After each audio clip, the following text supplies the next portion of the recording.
al suo santo nome, luce del mondo, Cristo Signore, lode e gloria a te. Luce ai nostri cuori è Cristo Signore, lode e gloria al suo santo nome, illumina il cammino di ogni uomo, lode e gloria a te. Gracias. Pues aquí estamos muy contentos de continuar con este congreso y ahora con esta reflexión que les voy a compartir sobre encendiendo la luz de la ofrenda. Y voy a comenzar con una lectura del Evangelio de San Lucas en el capítulo 2, desde el versículo 8, y dice: adoración de los pastores. Había unos pastores por aquellos contornos que dormían al raso y vigilaban por un turno su rebaño durante la noche. De improviso un ángel del Señor se les presentó y la gloria del Señor los rodeó de luz y se llenaron de un gran temor. El ángel les dijo: no temáis, mirad que vengo a anunciaros una gran alegría, que lo será para todo el pueblo. Hoy os ha nacido en la ciudad de David el Salvador, que es el Cristo, el Señor. Y esto os servirá de señal: encontraréis a un niño envuelto en pañales y reclinado en un pesebre. De pronto apareció junto al ángel una muchedumbre de la milicia celestial que alababa a Dios diciendo: gloria a Dios en las alturas y paz en la tierra a los hombres en los que Él se complace. Pues nosotros todos tenemos experiencia de este pasaje y sabemos que lo leemos y nos da pues este sentido tan grande del misterio que es el nacimiento del niño Jesús. Para algunas personas esta es una experiencia religiosa, nada más que un pasaje literal. Para otros es una experiencia un poco más profunda, para otros es casi una experiencia mística, y para cada uno de nosotros es una experiencia diferente de fe, porque cada uno vamos caminando con estos misterios de acuerdo al aporte que le vamos dando a este compromiso que nos llama el Espíritu Santo de darnos a Dios, de entregarnos a Dios. Pero aquí vamos a tratar la luz que se enciende con la ofrenda. ¿Cuál es la ofrenda? Sabemos que la ofrenda es Jesús. Esa es la ofrenda, la gran ofrenda del Padre Celestial a toda la humanidad. Y se dan cuenta cómo los pastorcitos lo primero que reciben es la luz que los envuelve de Dios. Eso es lo que los envuelve. El ángel aparece, pero ellos quedan envueltos en luz. Y cuando aparece toda esa muchedumbre de celestial, pues aparece luz y más luz. Y es algo extraordinario porque es el reino de la luz que acaba de llegar por medio de ese Mesías que es la misma luz viva. Y para nosotros este acontecimiento es un desafío muy grande para hacerlo real en nuestro corazón, para hacerlo caminar con nuestra sangre, con nuestra carne, con nuestros huesos, con nuestra razón, con nuestra vida terrenal. Es un desafío porque la invitación que hace el Evangelio es para nosotros vivir estas verdades reveladas como el misterio de Dios, que obviamente está por encima de nuestra razón, pero que a pesar de estar por encima de nuestra razón, Dios nos da la unción para que esto que es tan grande, tan inconcebible para nuestra razón, comience a adentrarse en nuestra pobre vida humana y comience a ser parte de nosotros. Por eso es tan importante abrir el corazón para que Dios penetre más todavía con sus misterios en nuestra pobre, limitada humanidad. y así nos transforme. Así ustedes pueden ver por los testimonios que hemos escuchado hoy, la vida de personas que han vivido lo mismo que nosotros hemos vivido, cada uno de nosotros, con relación a la fe, que es ser bautizados, estar en la iglesia de una forma u otra, tener un conocimiento de esa iglesia, pero no estar muy cerca ni muy comprometidos, y de repente hay cambios en la vida que los llevan a uno más adentro del misterio, más adentro de Dios, y vemos cómo la vida se va transformando en cada uno de nosotros a medida que abrimos el corazón y permitimos que esa luz penetre, que esa luz se encienda en esa ofrenda, para que esa ofrenda sea recibida conscientemente por nosotros. Como dice San Pablo, nosotros ya recibimos la herencia en Jesucristo. Cuando leemos lo que sucede con el pueblo de Dios en el Antiguo Testamento, que prepara por siglos la encarnación del Mesías, nos damos cuenta de unos herederos que todavía no podían recibir la herencia y tenían un albacea, alguien que cuidaba de esa herencia, que era la ley, y ellos todavía no la recibían. Pero cuando en la plenitud de los tiempos, como dice la palabra, el Padre envió al Hijo y nació Jesús, recibimos la herencia y ahora somos hijos, y ahora somos herederos y tenemos la herencia ya dada a nosotros por la sangre del Mesías. Con esa sangre se pagó ese tiempo de albacea, ese tiempo en que teníamos quien cuidara de la herencia, porque ya el tiempo se dio para que nosotros la recibiéramos. Somos la nueva alianza en Jesucristo. Somos el pueblo de Dios de la nueva alianza. Esos somos todos los cristianos bautizados en el Señor. Y esto nos debe dar a nosotros la idea clara de lo que es ser una persona de la luz. Somos de la luz, porque estamos en la luz. El bautismo es luz. Es la luz que viene de lo alto, el Espíritu Santo, que llega en forma de lenguas de fuego sobre el colegio apostólico, y que se transmite a través de los siglos a todo el que le llega esta gracia al bautismo, que lo enciende en ese fuego y queda en el reino de la luz.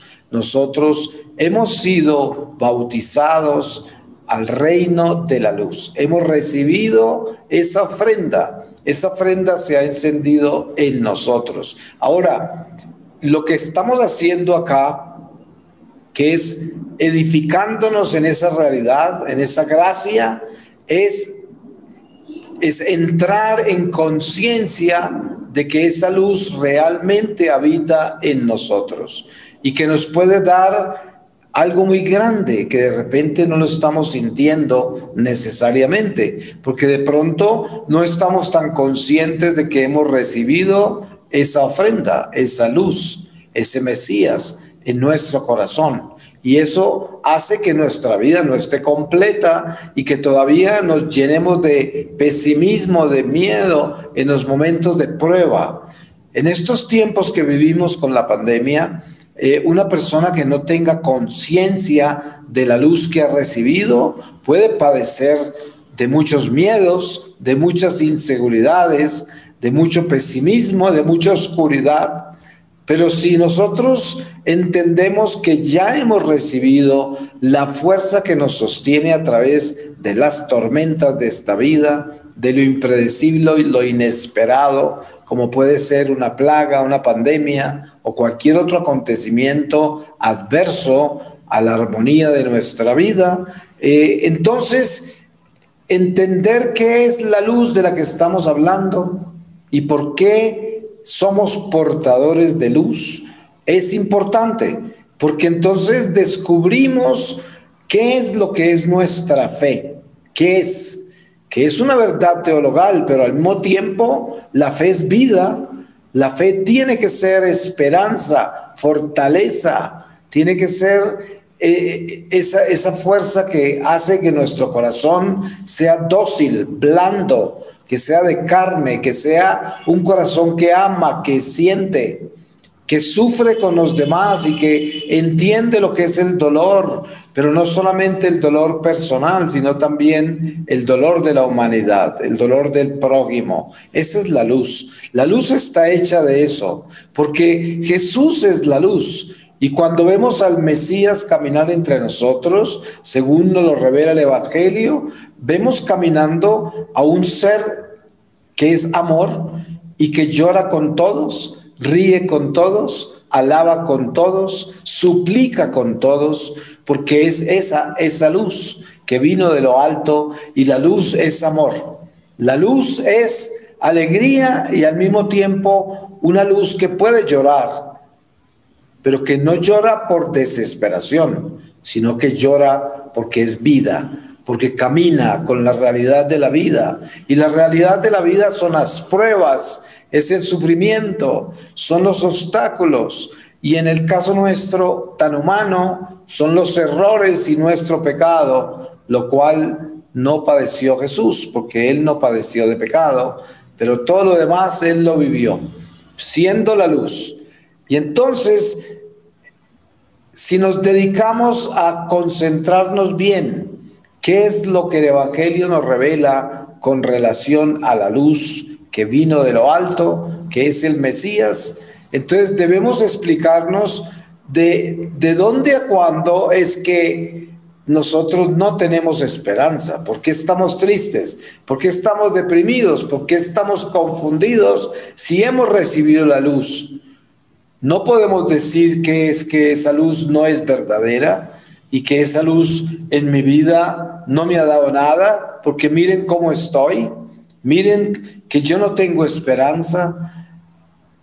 Esa no es la respuesta, porque dentro de nuestro corazón, por obra del Espíritu Santo que hemos recibido en el bautismo, sabemos que sí es verdad que esa luz está en nuestro corazón, pero que para que esa luz se encienda y tenga fuerza para darnos a nosotros esa vida que tanto necesitamos para caminar las pruebas de este mundo, necesitamos abrirnos a ella, necesitamos darle el sí a Dios, necesitamos aceptar que Dios está vivo en nuestro corazón, que es verdad, que esto no es simplemente algo que ha sido revelado y no se mueve en mi realidad diaria, que no se mueve en mi corazón, en mi ser.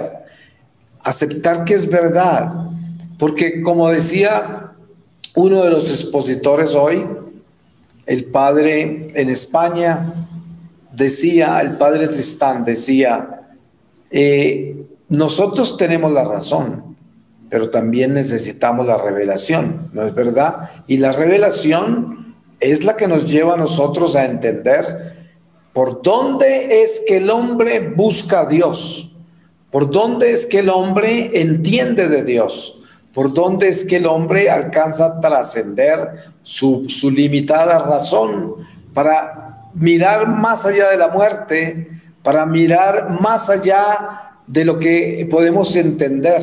Porque ¿cuánto entendemos usted y yo? Entendemos lo que nuestra pobre mente nos dé, nuestra propia razón. No es mucho.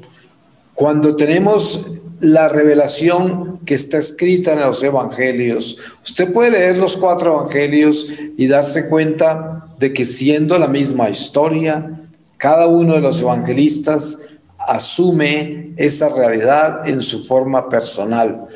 Recibió todo eso del Espíritu Santo porque es una promesa de Jesús, que cuando los apóstoles están tristes porque Él les revela que tiene que irse, también les dice, no estén tristes, porque si yo no me voy no puedo enviarles el Paráclito. Yo les enviaré el Paráclito y Él estará con ustedes todos los días de sus vidas y les recordará todo lo que yo les he dicho.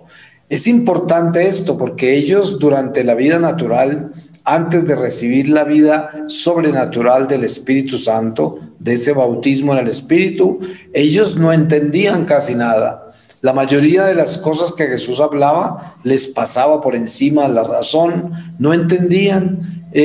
Pero luego, cuando llega el Espíritu Santo, San Pedro proclama semejante discurso desde el balcón del cuarto de arriba, donde recibieron esas lenguas de fuego, y era el sabio. Todos se asombraban, además todos le entendían en su propia lengua, un milagro extraordinario, y ya estaba transformado por esa luz, por esa fuerza. Entonces, eso es lo que hace esta luz, que enciende nuestra pobre razón humana y la convierte en una vida sobrenatural. Nosotros no vamos a entender todo, porque hasta que no trascendamos esta vida a la otra y entremos a la plenitud del mundo espiritual, habrán tantas cosas que no entendemos, porque están por encima de nosotros. Sin embargo, la fe está hecha de ese no entender, pero creer, y además obedecer a esa autoridad que nos lo revela.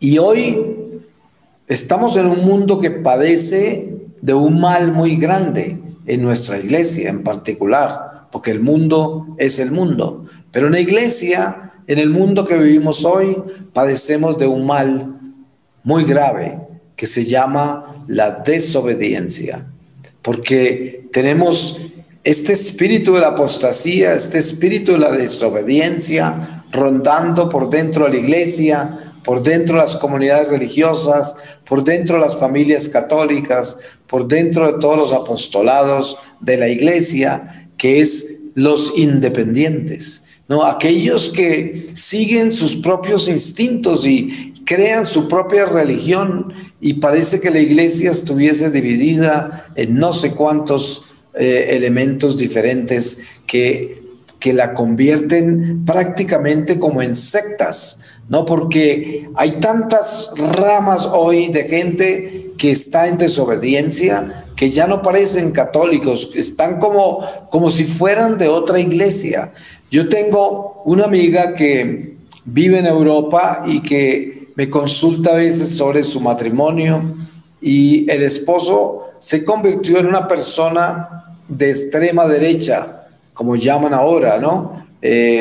Misas tradicionales tridentinas en latín, desobediencia, no reconocen ningún papa después del Concilio Vaticano II, una serie de cosas bien complicadas. Y entonces le dice a la esposa: usted y yo ya tenemos dos religiones diferentes, y ambos son católicos. Se casaron porque son católicos, se casaron en la iglesia, pero es el tipo de diálogo que ya tienen. ¿Se pueden dar cuenta ustedes hasta dónde llegan los límites de estas cosas cuando la gente se deja llevar por los espíritus de la desobediencia y consideran que son más santos, o que es lo que están haciendo ellos es lo que la iglesia dejó de hacer? Entonces lo tienen que hacer para mantener la iglesia con vida, y el demonio convence a la gente de cosas absurdas. Ahí se perdió la luz se perdió. Por eso es tan importante entender qué es la luz. Portadores de luz. ¿Pero qué es eso? ¿Cuál es la luz que portamos?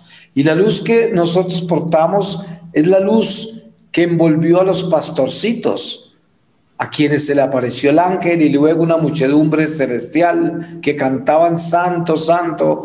Esa es la luz que viene de lo alto. Esa luz es una luz obediente, humilde. Miren que estamos celebrando también el misterio de la obediencia de la familia de Nazaret, de María y José. La obediencia de ir a presentarse en el templo, ofrecer al niño, como es tradición judía, que todo primer varón es consagrado al templo. Purificarse la madre también en el templo. Y todo esto que da a curso a el profeta Simeón y la profetisa Ana, y que son dos momentos tan grandes, que transforman de por sí la llegada de este Mesías en un acto de obediencia a la iglesia. Y nos damos cuenta cómo el Mesías y sus padres terrenales están en obediencia a la ley y no hay en ningún momento ninguna acción de ellos que no camine exactamente por donde es señalado por la iglesia. Y están bajo la ley de Moisés, están bajo el judaísmo que el Señor viene a completar, a perfeccionar, como mismo lo reveló. Sin embargo, lo obedece. Incluso es circuncidado. Y Él viene a traer otra circuncisión, no la de la carne, pero la del corazón, que es una circuncisión espiritual, que es la recibida del Paráclito, la unción sobrenatural que aún no habían recibido los judíos. Y den cuenta que a pesar de todo eso, aquí vemos el 2 de febrero, cuando se celebran estas fiestas, según la liturgia de nuestra iglesia, vemos la bandera izada de la obediencia. ¿Y de dónde viene? Nada menos que del Mesías y sus padres terrenales. Nada menos. Viene de ellos. Cualquiera diría que entonces ellos no tendrían necesidad de obedecer la ley de Moisés, porque ya Jesús traía la verdadera ley. Es muy fácil, eso es lo que hacen todos estos desobedientes que creen que el Papa está equivocado, que nosotros celebramos la misa como no debemos, que el Concilio Vaticano II dividió la iglesia en dos. Y todos estos son lo opuesto a lo que es ese día de la presentación y la purificación, lo opuesto, porque lo que el Mesías nos muestra es la obediencia. Desen cuenta ustedes cómo es que la luz, que es Jesucristo, cuando camina y se le aparecen los enfermos, en una oportunidad se le aparece un leproso, lo sana y le dice: vete al templo a pagarle al sacerdote lo que exige la ley. Y lo está enviando al templo a pagar el diezmo donde un sacerdote que lo persigue a él, que lo odia a él y que terminan crucificándolo a él. Sin embargo, él no está enviándolo en obediencia a ese sacerdote nada más, él lo está mandando en obediencia al Padre, a la iglesia, a la ley, a todo eso, y no le importa que esos sacerdotes no lo quisieran, no fueran obedientes al Mesías que se había encarnado y aparecido entre ellos, que fueran sordos a sus mensajes mesiánicos. Todo eso no importaba, eso no lo prohibía de obedecer. A pesar de todo eso, obedeció. Y esto debe ser claro para nosotros. Hablemos de la luz.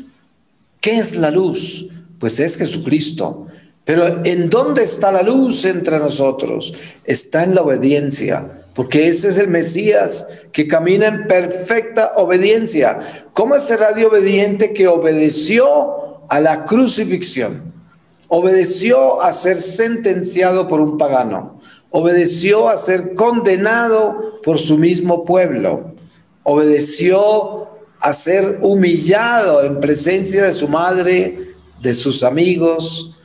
Obedeció a ser traicionado por todos aquellos que más quería, abandonado. A todo eso obedeció. La obediencia pura, la luz está hecha de obediencia. Por eso yo siempre digo a la gente: miren, cuando usted ve a toda esta gente desobediente y apóstata que van contra todo el magisterio de la iglesia, no les toquen en la ropa, porque es obvio que no están en la luz, porque si estuvieran en la luz, estarían haciendo lo que Jesús hizo, eso estarían haciendo. Miren cómo hablaba el sacerdote hoy de Santo Tomás de Aquino, y decía que cada vez que Santo Tomás necesitaba resolver algún asunto en su vida, se iba a buscar en la verdad revelada a ver cómo es que lo hacía Jesús, a ver cómo lo hacía el Señor en circunstancias como esas. Y ahí buscaba, no buscaba en ningún otro lugar, porque es que ahí es donde está la verdad, en el Mesías, en lo que está revelado.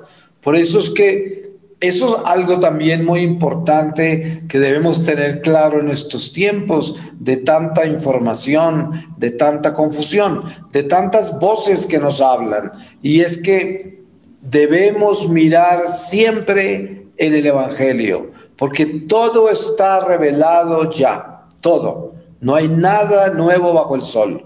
Ya todo se nos ha dicho, todo se nos ha sido revelado. Solo que a través del tiempo el Espíritu Santo va despertando toda esa palabra revelada a los hombres en sus corazones, y la iglesia va caminando con esa historia y se nos va aclarando el camino en una forma extraordinaria a medida que la iglesia peregrina hacia el regreso del Mesías. Esto es importante tenerlo claro, porque nadie nos puede venir a engañar con mensajes nuevos. Miren ustedes que San Pablo lo aclara muy específicamente. Él dice: todos los dones son buenos, pero pidan el más importante, que es el don de profecía, porque el don de profecía edifica la iglesia. El don de profecía no es necesariamente predecir el futuro o el fin del mundo. El don de profecía edifica la iglesia. ¿Y cómo la edifica? Sobre los cimientos que ya han sido dados, que son Jesucristo, el Evangelio. Ahí está todo. No necesitamos nosotros buscar en ninguna otra parte. Así de que el que venga a predicarles a ustedes algo nuevo, algo diferente, que supuestamente no fue dicho, no fue revelado en los evangelios, es un mentiroso.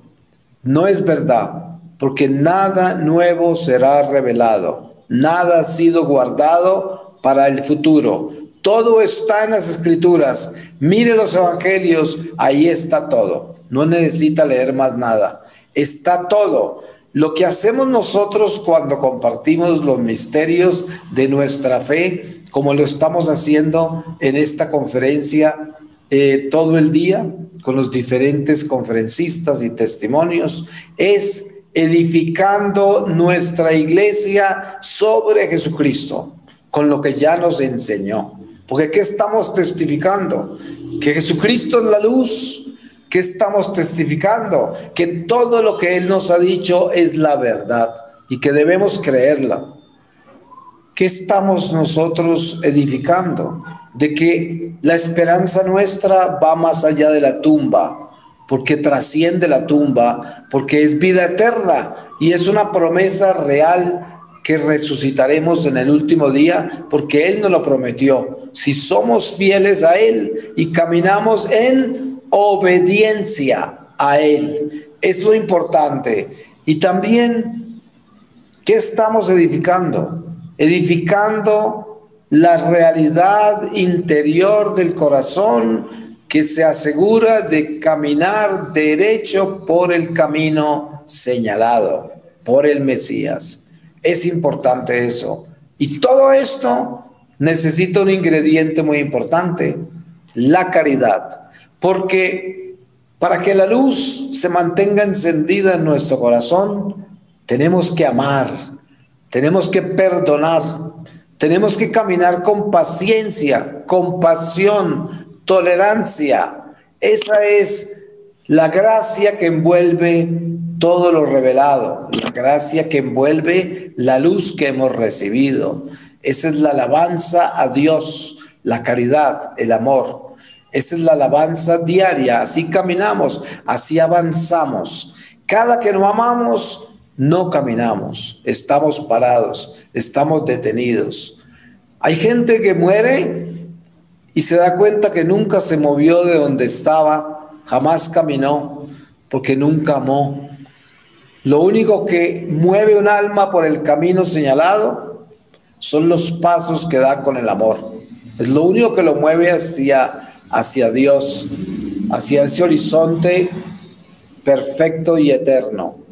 Es lo único, los pasos que se dan con amor. ¿De qué está hecho el purgatorio? De todos los pasos que se dieron sin amor. Hay que llenarlos de amor para poder completarlos y poder llegar a donde tenía que llegar.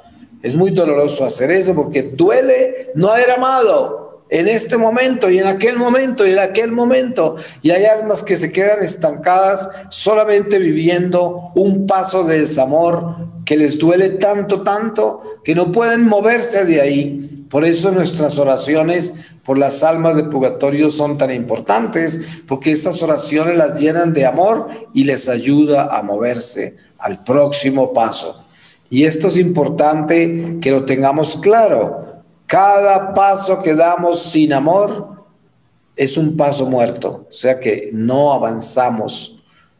Perdimos ese paso, lo perdimos. Póngase a pensar cuántos pasos ha perdido usted en su vida.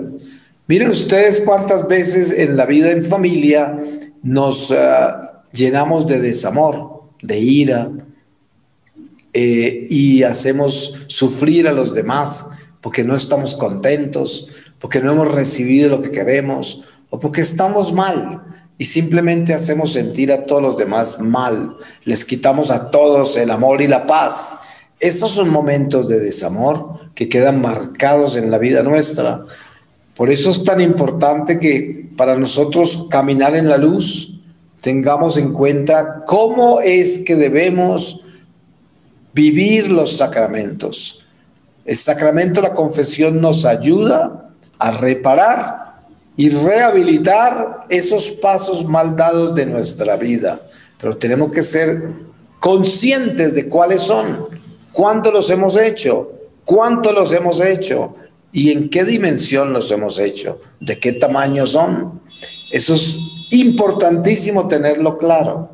Hay personas que tienen dificultad pensando que confesarse, no encuentran los pecados, que ese es el pecado más grande que se llama la soberbia, cuando uno ya no encuentra los pecados. Y lo que sucede es que la conciencia no está lo suficientemente despierta como para mirar la realidad de su corazón. Y por eso quedan pendientes esas cuentas y no se confiesan. Y es tan importante pedirle al Espíritu Santo que nos ilumine y nos dé la bendición para que nosotros podamos verdaderamente tener memoria de pecado, claridad sobre la dimensión de cada pecado y así podemos reparar, rehabilitar todo el desamor que hemos vivido. Qué bonito que es cuando se puede hacer eso, porque si lo miramos desde la luz, entonces nos estamos dando cuenta que esos pasos de desamor son pasos en las tinieblas, en la oscuridad. Porque todo lo que no es amor está en las tinieblas.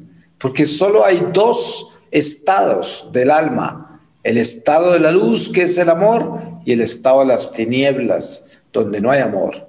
No hay otro. El pecado vive en las tinieblas. La gracia vive en la luz. Cuando estamos en gracia, estamos en la luz. En pecado, estamos en las tinieblas. Y por eso hay que asegurarnos muy bien que cuando decidimos salir de las tinieblas y entrar en gracia de Dios, que no arrastremos tinieblas con nosotros en ninguna dimensión, que nos aseguremos de limpiarnos de ellas y de verdaderamente colocarnos en la luz.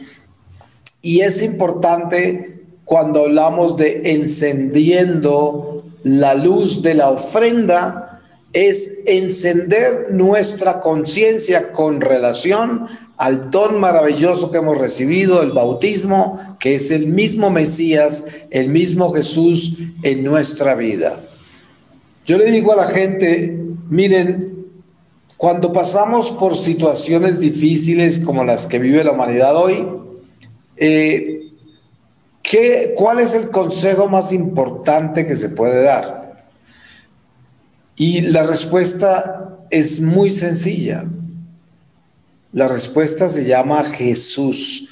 Es el consejo más grande. Jesús.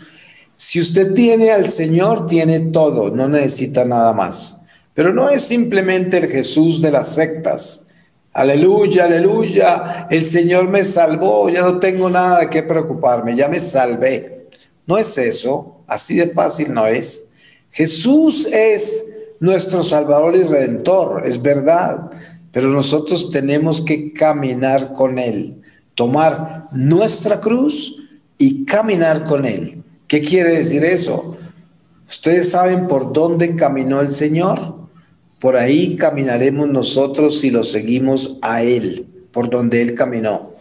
¿Cuál fue la puerta que Él usó para entrar a la muerte? ¿Por dónde entró? Entró por la cruz. ¿Y cómo subió a la cruz? Subió por el Calvario hacia la cruz. ¿Cuántas estaciones del Calvario? ¿Dónde comenzó el Calvario? En el juicio, en la sentencia, en la traición, en el abandono, en la maldad. Ahí comenzó el Calvario. Sin embargo, nada de eso lo detuvo para resucitar. Nada de eso. Él entró, pero volvió a salir. Entró a la muerte. El único que ha hecho eso. Sabemos que hay resucitados como Lázaro, como otros durante la vida pública del Señor, y como otros que algunos profetas en el Antiguo Testamento resucitaron, y también los apóstoles resucitaron muertos. Pero el mismo San Antonio de Padua resucitó muerto en Lisboa para que testificara si su padre lo había matado, y así sacó a su padre de la cárcel. O sea, pero esos resucitados todos volvieron a morir, incluyendo a Lázaro. Pero la resurrección de Jesús es para siempre. Ese es el resucitado que ya no muere. Y por eso tenemos que entender que ese es el reino de la luz. El reino de la luz en Jesucristo es permanente. Si nosotros entramos en ese Jesús, estamos en la luz. Si creemos en Él, si confiamos en Él, no es un accidente que Jesús haga todo lo que hace por ayudarnos. Miren a Santa Faustina Kowalska y el misterio de la divina misericordia. Es algo que pasa hace mucho tiempo ya, pero es contemporáneo prácticamente, como para estos últimos tiempos. Y se resume toda esa aparición en una sola frase que dice: Jesús, yo confío en ti.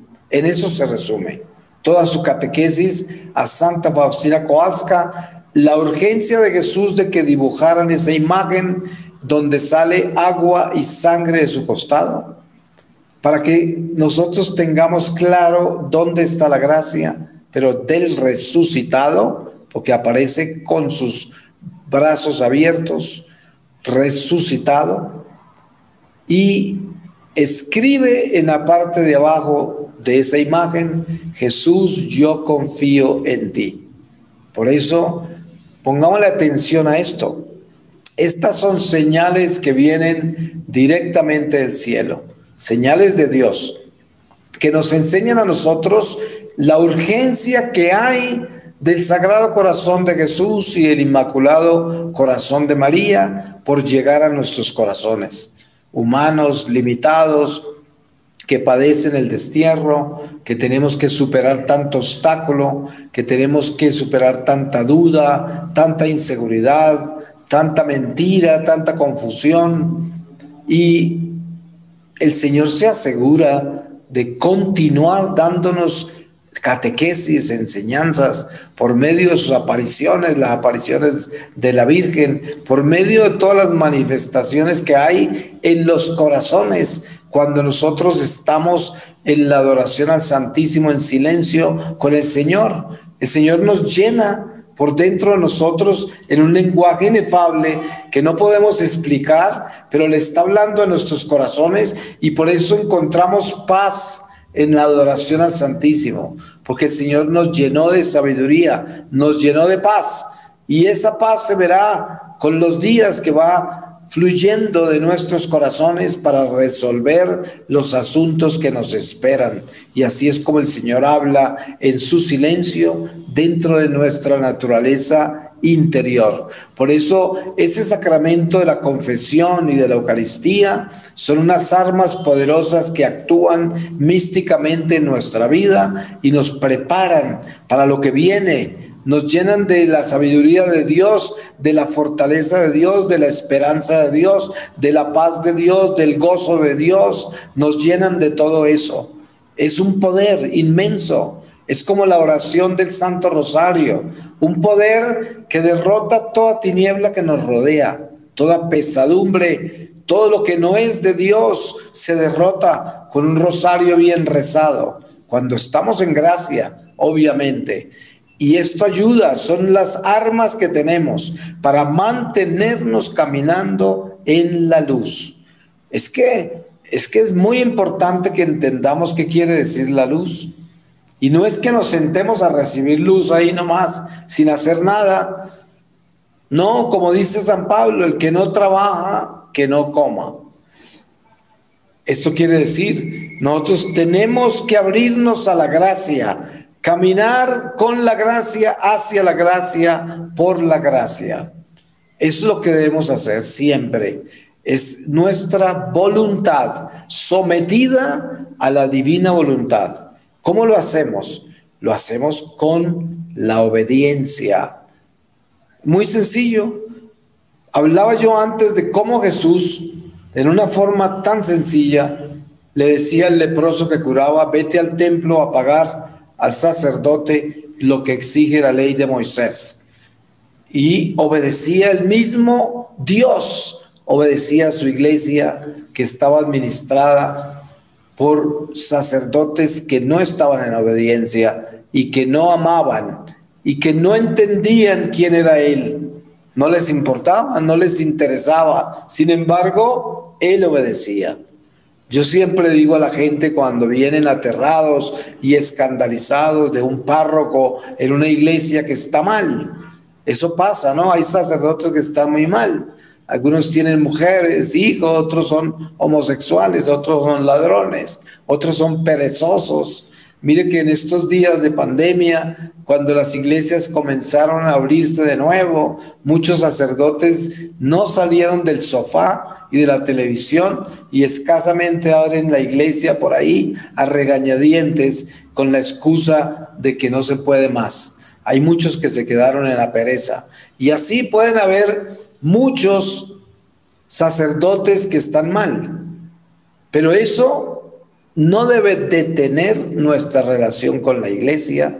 La relación nuestra con la iglesia no puede cambiar, porque la iglesia es Jesucristo. Y si un sacerdote anda mal, pues está con un pie afuera de la iglesia y otro adentro, y esto no puede marcar nuestra fe. Nuestra fe no puede depender de criaturas humanas. Uno no puede tener una fe condicionada a lo que sucede en el mundo o con las criaturas humanas, porque la pierde con una facilidad inmensa. Cuando usted encuentra católicos en las sectas, siempre hablan de que se fueron de la iglesia porque la gente es muy hipócrita, porque el cura esto, porque la monja esto, y esa es la razón por la cual están en las sectas. Se dan cuenta, el que camina así se lo roban, se lo lleva el lobo. Eso es lo que sucede. El lobo se los lleva. Mire toda esta gente que anda detrás de todas esas conspiraciones. Se las llevó el lobo y creen que van detrás de la verdad. Están convencidos. Es mucho más sencillo de lo que nosotros creemos. Las cosas de Dios son muy pequeñitas. Son tan pequeñitas que a veces no las vemos, porque nosotros somos tan grandotes que no podemos ver las cosas pequeñas. Y resulta que Dios se manifiesta pequeño. Mire el nacimiento en Belén, pequeñito todo pequeñito. Y si nosotros no disminuimos de tamaño, no vamos a ver la verdad. Por esa razón, cuando nos inflamos todos y creemos que somos mejores que los demás, perdemos la iglesia, perdemos todo. Ahora miramos que el Señor nos está mostrando a nosotros algo muy importante, y es que la obediencia que hay en la familia de Nazaret, que es algo sobre lo cual hemos edificado este congreso, sobre la presentación del niño, sobre la purificación de su Santísima Madre, como elementos importantes de obediencia, las palabras del profeta Simeón, las palabras de la profetisa Ana, y cómo ahí se presenta todo lo que es la tradición sagrada, la obediencia, cómo es el Espíritu Santo moviéndose a través del tiempo. Miren que este profeta había recibido toda esa luz de la llegada del Mesías desde tiempos antes y lo estaba esperando, y ese día lo vio y lo reconoció y dijo que ya podía morir en paz porque ya había visto con sus propios ojos al Salvador. Qué cosa tan grande. Además profetiza a la Virgen María y le cuenta todo lo que va a padecer y cómo esa espada atravesaría su corazón. Y todo esto se presenta en un momento de obediencia. Si la Virgen y San José no hubiesen obedecido, nada de eso hubiese sucedido. Porque todo eso sucedió porque ellos estaban caminando con los preceptos de la ley. Toda esta gente que anda por ahí en desobediencia con la iglesia y predicando un nuevo catolicismo de acuerdo a lo que ellos creen que es correcto, pues se están perdiendo de todo, porque no están donde deben estar en el momento que deben estar. La vida nuestra después del bautismo es una vida sobrenatural y todos los pasos que damos los damos bajo esa luz que hemos recibido. Cuando nosotros somos desobedientes, estamos afuera de la luz. Y todo lo que debía suceder en nuestra vida de la luz no sucede cuando estamos en la oscuridad. Desen cuenta cuánto perderemos nosotros del camino hacia la vida eterna. Por esa razón, les decía yo antes, de eso está hecho el purgatorio. Y de eso puede terminar construyéndose el infierno en la vida nuestra también. Porque hay gente que se vuelve tan desobediente que finalmente se condena. Eso es verdad, absoluta verdad. Hay personas que no entienden eso y no lo aceptan, porque la fe la asumen de acuerdo a la conveniencia intelectual, racional, y el infierno no lo conciben. Uno encuentra sacerdotes así. Yo cada que hablo con un sacerdote y me habla en términos metafóricos de que el infierno no existe o Satanás no existe, yo le digo, padre, con todo respeto le digo, usted debe estar en unos pecados espantosos para haber justificado de que el infierno no existe ni el pecado, porque solamente una persona que está sumergido completamente en pecados bien terribles se atreve a decir eso, nada más. Una persona que vive en gracia y en obediencia a Dios jamás diría algo así, nunca, porque tiene un corazón noble, un corazón en Dios, en obediencia, en sencillez, en pequeñez, y jamás se daría semejantes aires hasta para negar algo tan importante como es eso, dogmas de nuestra iglesia, algo que tenemos que creer si queremos ser católicos. Por eso la luz está hecha de esa obediencia, esa es la luz. La luz está hecha de esa caridad, de ese amor, como lo estamos diciendo. Qué bonito que sería que nosotros todos entráramos en conciencia de lo que es esa ofrenda que hemos recibido del cielo, que le anuncian los ángeles a los pastorcitos, y que al anunciársela a los pastorcitos se llena de luz todo el lugar donde están, y esa misma luz se queda en los corazones de ellos, porque ellos se van a buscar al niño que el ángel les anunció. Se fueron y lo encontraron. Y esto es lo importante para nosotros, que recibimos la luz. ¿Y a dónde nos vamos después de que el ángel nos trae la ofrenda y el anuncio de la ofrenda? Nos vamos a buscarlo, nos vamos hacia el Señor. Y eso es lo que debemos estar haciendo todos los días de nuestra vida, buscando al Señor siempre, siempre detrás de sus huellas, siguiéndolo, porque entonces vamos a llegar donde Él está. Él nos anunció así, digo, me voy a prepararles un lugar, y allí donde yo estaré, estarán ustedes también. Entonces, ¿cuál es nuestro camino? Seguir al Señor e irnos hacia el lugar que Él se fue a prepararnos. Voy a terminar con una lectura de la Santa Palabra donde nos quiera llevar el Espíritu Santo. Y les voy a leer a ustedes de la carta de San Pablo a los Romanos. En el capítulo 1, desde el versículo 8, dice: acción de gracias.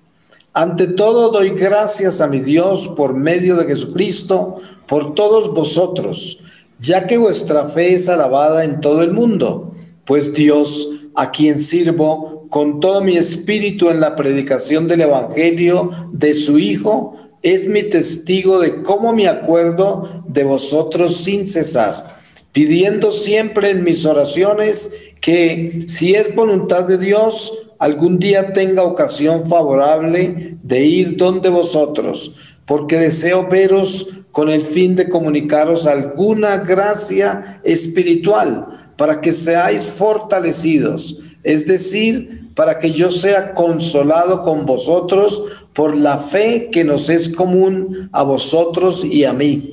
Pues no quiero que ignoréis, hermanos, que muchas veces me propuse ir donde vosotros, aunque hasta ahora no me ha sido posible, para recoger también entre vosotros, como entre los demás gentiles, algún fruto.